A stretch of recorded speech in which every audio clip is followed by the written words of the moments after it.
لا إله إلا الله، لا إله إلا الله، لا إله إلا الله، الله.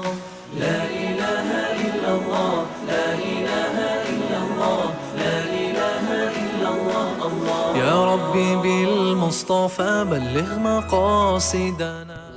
Мы начинали ее еще в 2012 году, потому что у нас возникли вопросы так по переводам очень многих смыслов, и так как на русском языке нет исламской терминологии.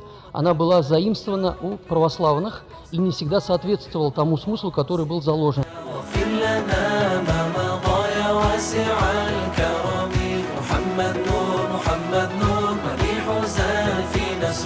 مشي فينا بدرب النور محمد نور محمد